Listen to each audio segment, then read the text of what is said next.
Bom, o meu grupo ficou com dois tecidos, o tecido sanguíneo e o tecido hematopoético, e eu vou falar um pouco sobre esses dois tecidos, pelo menos o que eu compreendi deles dois. Basicamente, inicialmente pode parecer que a gente está com dois tecidos e que esses tecidos não têm relação um com o outro, mas na realidade a relação entre o tecido hematopoético e o tecido sanguíneo é muito estreita, porque o tecido hematopoético ele vai gerar as células que vão compor o tecido sanguíneo, as células ou os fragmentos de célula. E por esse motivo que a gente optou em começar por ele, pelo tecido hematopoético. Bom, como são dois tecidos diferentes, a gente dividiu essa apresentação em duas partes. Primeiramente, a gente vai falar do tecido que origina o tecido sanguíneo, que é o tecido hematopoético. A gente vai seguir a mesma lógica que a gente usou nas outras apresentações e pelo que a gente vê de estudo de tecido, que é falar sobre a localização, aonde está, quais são as células que compõem esse tecido e aspectos importantes sobre ele. No caso aqui, a gente vai falar de localização do tecido hematopoético, a gente vai falar de células-tronco, que são células extremamente importantes nesse tecido, e a gente vai falar aspectos importantes, a gente precisa falar sobre o processo de hematopoiese, que pode se dar tanto na forma de mielopoiese como na forma de linfopoiese, e que vai ser extremamente importante justamente para conseguir originar as células do tecido sanguíneo ou os fragmentos de célula. Onde se localiza esse tecido hematopoético? Basicamente, se encontra tecido hematopoético em ossos, no geral. Principalmente quando a gente fala de ossos longos, que é o caso do fêmur e do húmero, e também de ossos chatos, que é o externo, as costelas, o crânio, os ossos do quadril, certo? Também, principalmente na fase embrionária, vai se encontrar tecido hematopoético em órgãos hematopoéticos, certo? Bom, aqui a gente pode observar a imagem de uma medula óssea vermelha, de acordo com uma lâmina histológica, certo? E na imagem ao lado, a gente pode observar como se dá mais ou menos a estrutura do tecido hematopoético, onde ele se localiza. Aqui a gente tem o fêmur. Esse fêmur, ele tem o osso compacto e o osso esponjoso. Esse osso esponjoso, ele possui cavidades, certo? E dentro dessas cavidades a gente vai ter a medula óssea, que é justamente onde a gente vai conseguir encontrar medula óssea vermelha, que dentro dessa medula óssea vermelha a gente vai ter células tronco tão importantes para os processos que vão ser citados daqui em diante. Bom, então, começando do básico, da onde vem essa ideia de célula-tronco? Célula-tronco, como eu falei, é uma célula que vai se encontrar lá na medula óssea vermelha e essa célula, ela por mitose, vai originar outras células. Ela pode tanto permanecer como célula-tronco para manter a população de células-tronco naquela região, ou no caso da medula óssea vermelha, ou ela pode se tornar outros tipos de células que vão ter características específicas. Ou seja, ou ela se autorrenova, só que essa autorrenovação é controlada, só é o suficiente para manter a população de células-tronco, ou ela se especializa. Bom, como que ela escolhe? Acredita-se que essa decisão em se manter como célula-tronco ou se tornar uma célula especializada é aleatória ou é estimulada por algum fator externo. O que acontece aqui, o porquê que essa célula-tronco é tão importante para o tecido sanguíneo ou para o tecido hematopoético? Basicamente porque essa célula-tronco possui uma célula-tronco chamada célula-tronco pluripotente. E essa célula-tronco unipotente vai formar todas as células do sangue, que através de mitose, ela vai se proliferar e gerar células de duas linhagens, ou uma célula linfóide ou uma célula mieloide. Então, tanto na mielopoiese como na linfopoiese, a gente vai ter um caminho a seguir aqui dessa célula-tronco até que ela chegue a uma célula madura. Primeiro, essa célula é uma célula-tronco pluripotente, ou seja, pluripotente porque ela tem o potencial de se tornar várias células diferentes, ou ela se torna uma célula mieloide, ou depois de se tornar uma célula-tronco pluripotente, essa célula, se houver a necessidade de sofrer mitose, ela vai se tornar uma célula multipotente, que vai poder ser tanto da linhagem mieloide como da linhagem linfóide. Depois disso, essa célula vai sofrer mitose novamente, vai sofrer estímulos externos e vai se tornar uma célula progenitora. Dessa célula progenitora, ela sofre estímulos novamente e ela se torna uma célula percussora. A célula percussora, ela é uma célula monopotente, porque isso significa que ela só pode se tornar uma célula madura ou permanecer como célula monopotente. Célula madura são as células já prontas para compor o tecido sanguíneo. Certo. Célula-tronco pluripotente é chamada assim porque ela tem o potencial de se tornar outras células. Como eu disse, ela só se multiplica o suficiente para manter a população dela. Quando há necessidade, ela passa por mitose. Dessa mitose, ela gera células mieloides multipotentes. Essas células mieloides também vão passar por mitose, mas ainda assim é uma baixa atividade mitótica. E no caso de células mieloides, elas permanecem na medula óssea. Nas células linfóides, elas saem da medula óssea. A partir disso, essa célula pode se tornar progenitora, como eu já falei, e a partir da progenitora ela se torna percursora. Como percursora, ela se torna uma célula monopotente. Ela só pode se tornar célula madura. As células multipotentes podem se tornar várias células diferentes, mas elas têm menos capacidade menos poder, digamos assim, do que uma célula-tronco pluripotente. Bom, para começar a explicar os processos aqui, a gente vai iniciar por mielopoiese. Mielopoiese vai ser um processo que vai gerar a maioria das células do sangue, né? A maioria da variedade das células do sangue.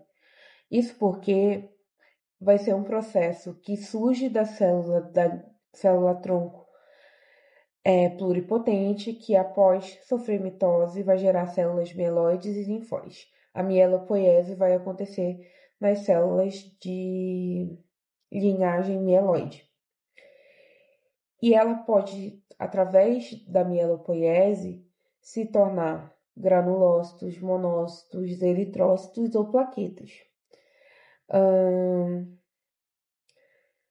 Basicamente, eu acho que é isso aqui. Aí aqui a gente tem, por exemplo, células percussoras não, progenitoras, né? Isso, não, percussoras. Células percussoras conhecidas como os blastos, o eritroblasto, o megacardioblasto, o promócito. Essas células que estão indicadas aqui, elas vão se encaminhar para se tornar células do sangue, células maduras, certo? Então, todas essas células aqui, antes de chegar nesse estágio, eram células mieloides, da linhagem mieloide. E como eu falei também anteriormente, as células mieloides elas vão permanecer dentro da medula óssea. Bom, aqui a gente tem um esquema de basicamente o que acontece com essa célula mieloide aqui. Essa célula mieloide, ela vai poder passar por 4 processos diferentes, de acordo com o estímulo que ela receber. Ela vai poder passar por trombopoiese e gerar plaquetas, ou ela pode passar por eritropoiese e gerar eritrócitos, ou ela pode passar por granulopoiese e gerar leucócitos granulócitos, ou ela passa por monopoiese, que vai gerar o monócito, certo? Bom, o que acontece aqui? Vamos por partes, né? No primeiro processo indicado na imagem, que é a trombopoiese, essa célula mieloide, ela vai sofrer um estímulo. Que estímulo é esse? É um estímulo hormonal. A gente vai ter um hormônio chamado trombopoetina, que vai ser produzido lá nos rins e no fígado, quando houver necessidade, que vai, digamos assim, avisar essa célula mieloide que o corpo está precisando de plaquetas. Então, essa célula é estimulada por esse hormônio a passar pelo processo de trombopoiese. No processo de trombopoiese, essa célula, essa célula mieloide vai se tornar uma célula precursora, que é um megacardioblasto, e desse megacardioblasto vai acontecer vários processos de maturação, ou seja, que é mudar a morfologia, a funcionalidade de uma célula até que ela consiga originar plaquetas. As plaquetas, no caso, são fragmentos de célula. Então, o que vai acontecer aqui é que a gente vai precisar que essa célula ela cresça de tamanho. Então, ela vai ser estimulada e passar por processo de maturação a fim de aumentar a quantidade, não só de núcleos, como indicado na imagem, como se pode se ver no promegacariócito, que a gente tem uma célula com vários núcleos, mas também de citoplasma. E justamente os fragmentos desse citoplasma que vão ser os trombócitos, no caso, as plaquetas. No caso do processo de eritropoiese, essa célula mieloide vai ser estimulada também por um hormônio chamado eritropoetina. O processo de eritropoiese, ele é um processo, sim, pelo menos no meu estudo que eu percebi, mais delicado, porque essa célula, ao ser maturada, ela precisa passar por diversos processos que permitam que ela consiga, no final, executar as funcionalidades de uma hemoglobina, que no caso é participar dos transportes de gases, por exemplo. Então, essa eritropoetina vai estimular essa célula a fim de fazer com que ela mature, mas de uma forma com que ela consiga, ao final de todo o processo, perder o núcleo e também criar uma concavidade, certo? Além do fato de que essa célula ela vai precisar ter ferro, eu acho que é vitamina B12, deixa eu confirmar. Exatamente, vitamina B12, ácido fólico, além de poder se sintetizar hemoglobina.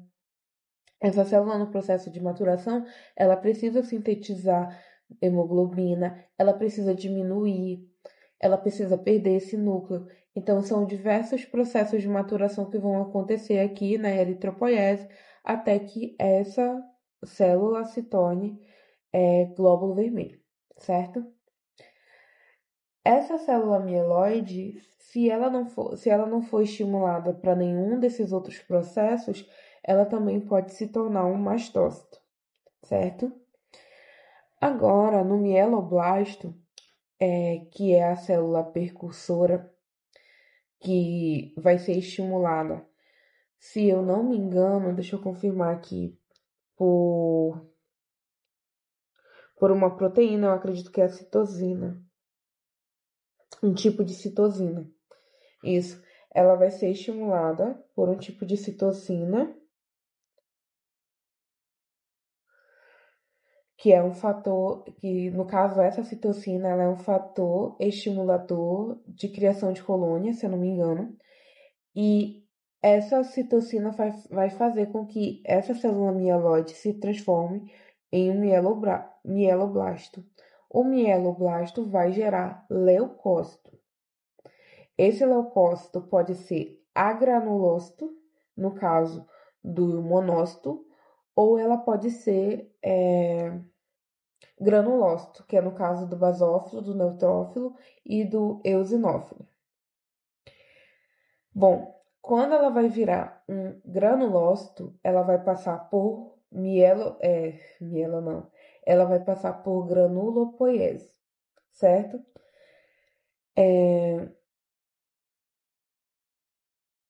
Para isso acontecer, esse mieloblasto, como eu falei, ele vai precisar ser estimulado por essa citocina, por um tipo de citocina. Se eu não me engano, é IL-3 que vai estimular isso.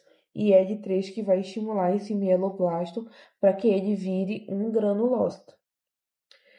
E aí ele vai passar por todos esses processos aqui de diferenciação, de maturação, até que ele chegue na célula madura, que são os granulócitos, os leucócitos granulócitos. Quando ele vai passar pela monocitopoiese, ele vai ser estimulado por um fator de transcrição, certo? Esse fator de transcrição vai ativar nesse mieloblasto genes específicos para fazer com que ele se torne um monócito. Esse monócito, depois de maturado, ele pode tanto se tornar macrófago como se tornar célula dendrítica mieloide. E da mielopoiese, basicamente, é esse processo que acontece. Aqui na linfopoiese, a gente vai ter um processo muito parecido. Essa célula linfóide, que é uma célula de outra linhagem da célula tronco, também vai ser estimulada, também por citocinas, mas no caso é a interleucina 7, que é um tipo de citocina.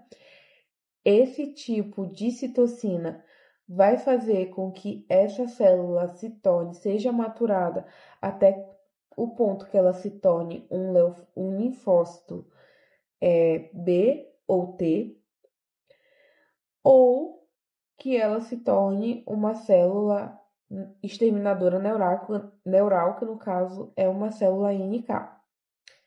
Mas assim como a célula linfóide tem um destino, além desses processos de maturação bastante extensos, que no caso é o mastócito, a célula linfóide também vai ter isso. Ela vai poder se tornar, sem passar por todos esses processos extensos de maturação, ela vai poder se tornar uma célula dendrítica linfóide. Esse é um dos destinos dessa célula linfóide. E também aqui o linfócito B, o linfócito B, ele vai poder se tornar um plasmócito também. Agora a gente chega em tecido sanguíneo. O tecido sanguíneo a gente usou mais ou menos a mesma lógica para a gente conseguir conversar sobre ele aqui. Falar da composição dele, que é um dos temas que é o mais importante, e também falar da função desse sangue. E aí a gente poder especificar falando de cada célula específica dele. No caso, eritrócitos, os leucócitos e os linfócitos. E também falar do plasma, das plaquetas, enfim. Bom, esse tecido sanguíneo, ele vai ser transportado pelos vasos sanguíneos e ele vai ser composto por uma parte sólida e uma parte líquida. A parte líquida é o que a gente chama de plasma, que basicamente vai ser composto por água, proteínas, sais minerais, nutrientes e outras coisas, como também gases, e elementos figurados, que é a parte sólida, que é justamente aquilo que o tecido hematopoético vai produzir. Eritrócito, plaqueta, enfim, essas células ou esses fragmentos de célula. Bom, a função desse tecido, basicamente, é justamente fazer o transporte de nutrientes, de hormônios, é manter pressão osmótica, é regular a temperatura corporal, é fazer o transporte de gases. Basicamente é isso que ele tem como função, certo? Aqui a gente tem um exemplo de um elemento figurado, que seria o eritrócito, no caso as hemácias, e como eu falei, ele vai ter a função de transporte de oxigênio do pulmão para os tecidos e de dióxido de carbono dos tecidos para os pulmões, né? Esse eritrócito, ele foi maturado para chegar nessa funcionalidade e, como eu disse, lá no tecido hematopoético, ele vai ser composto, por exemplo, de hemoglobina, que vai ser uma proteína importante para a gente conseguir fazer a ligação dessa hemácia com o gás oxigênio. Bom, o plasma, ele não é produzido pelo tecido hematopoético, porém ele é um importante componente do tecido sanguíneo. Bom, esse plasma ele vai ter uma importante função nesse tecido sanguíneo, porque é justamente ele que vai dar a fluidez necessária para esse tecido, para que ele consiga se locomover ali ao longo do organismo, né, ao longo do corpo. E esse movimento tem intenção, que no caso é transportar nutrientes, gases, hormônios, proteção, levar a defesa imunológica para onde se precisa, coagulação, regulação da temperatura e equilíbrio dos fluidos ali do organismo. A composição desse plasma vai ser de 90% de água, né? A água sendo o principal componente, proteína. As proteínas envolvidas são a albumina e a globulina, por exemplo, que vão ter função de anticorpo, de transporte, de manutenção da pressão, o fibrogênio, que vai ajudar na coagulação, e 1% desse plasma vai ser composto de nutrientes, hormônios e eritrólitos.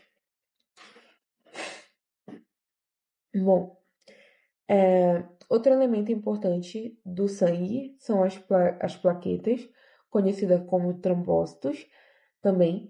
E, como eu falei, lá no tecido hematopoético, ela vai se originar a partir de fragmentos de citoplasma, certo?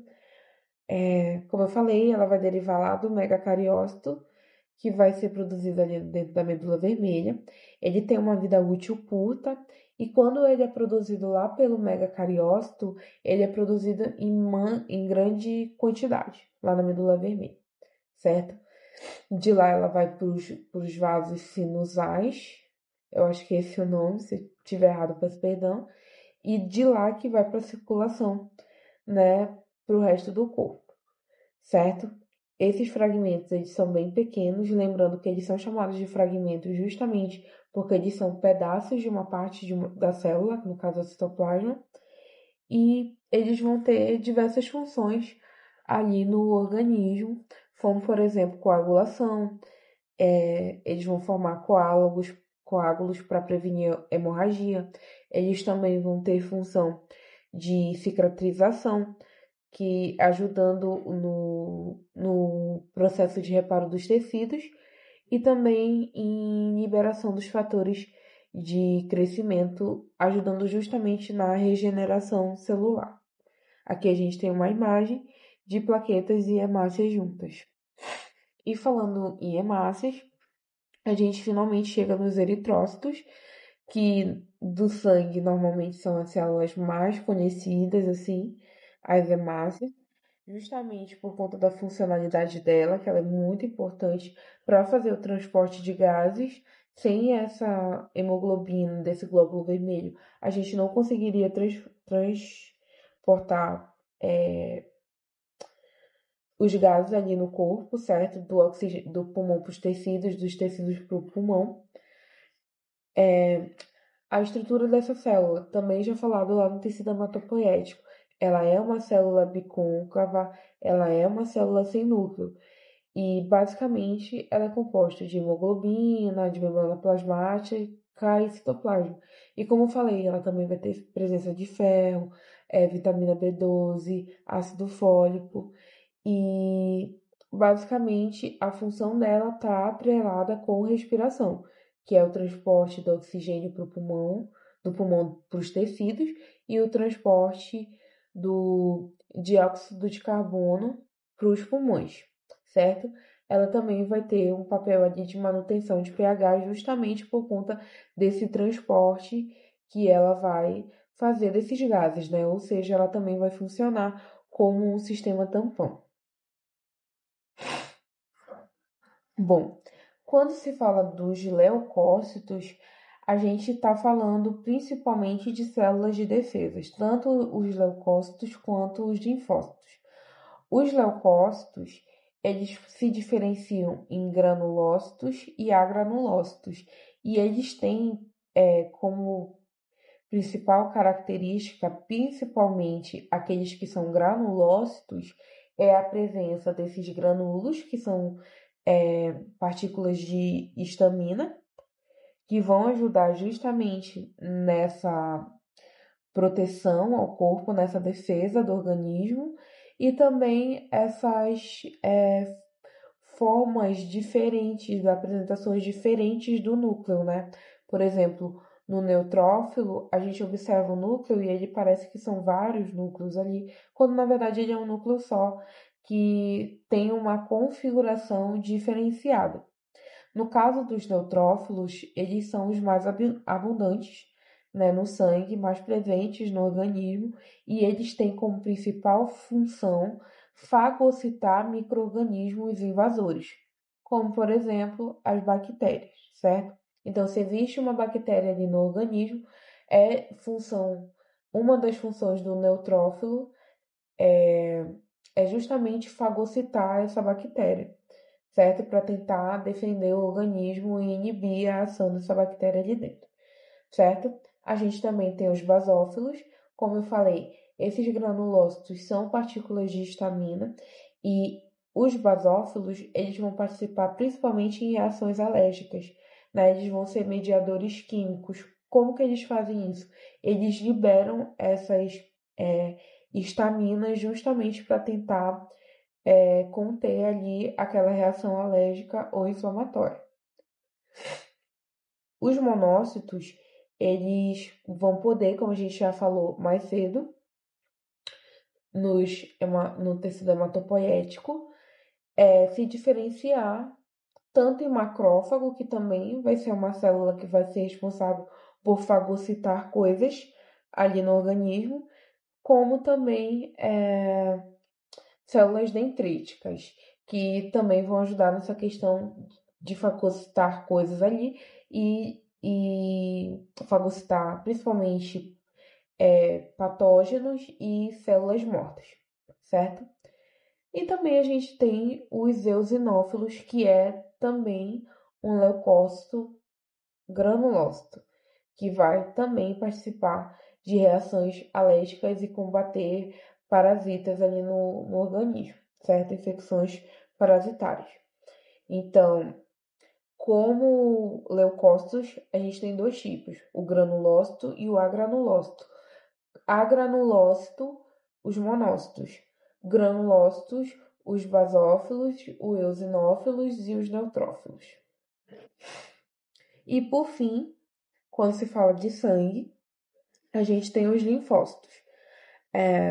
Os linfócitos vão ser originados pela linfopoiese, como dito lá no tecido hematopoético, e eles vão eles são células de defesas maduras, né, que vão produzir anticorpos para combater invasores como vírus e bactérias. Eles também vão atacar células infectadas ou cancerígenas, no caso das células NK e dos linfócitos T, e eles vão destruir diretamente células infectadas que estiverem ali com algum problema. O papel do linfócito é tentar conter esse problema, principalmente agindo nas células, né, no caso do linfócito T e as células NK, e agindo em outras células com comportamento, digamos assim, diferente. Do tecido sanguíneo, basicamente é isso, né? E o que a gente precisa entender é que esse tecido sanguíneo, ele surge através do tecido hematopoético, através de maturações que vão acontecer ali nas células tronco e nas células tronco pluripotente ou nas células de linhagem específica. Então, a gente consegue compreender que qualquer problema que a gente tiver em qualquer um desses processos da eritropoiese ou da linfopoiese, a gente vai ter problema para essa célula. Por exemplo, se a gente tiver algum problema na linfopoiese que faça com que esse organismo produza células linfóides não, mas células leucócitos, linfócitos demais, a gente vai ter, por exemplo, patologias cancerígenas, como por exemplo a leucemia. Se por um acaso a gente tiver algum problema ali na eritropoiese, a gente vai ter quadros se a gente tiver, por exemplo, um problema que o corpo não consiga produzir glóbulos vermelhos, eritrócitos suficientes, a gente vai ter quadros de anemia. Então, qualquer que seja o problema que tenha no tecido hematopoético afeta diretamente o tecido sanguíneo e, por sua vez, toda a dinâmica que ele está envolvido, uma vez que ele tem função de transportar coisas, de transportar gases, tem a função de transportar células de defesa. Então, qualquer problema que a gente tenha nesses processos dessas células tronco, que essas células tronco pluripotente passam, ou pelos processos que essas células multipotentes vão passar, a gente vai ter uma implicação direta na funcionalidade do tecido sanguíneo. Bom, eu acho que o meu trabalho é isso, e é isso.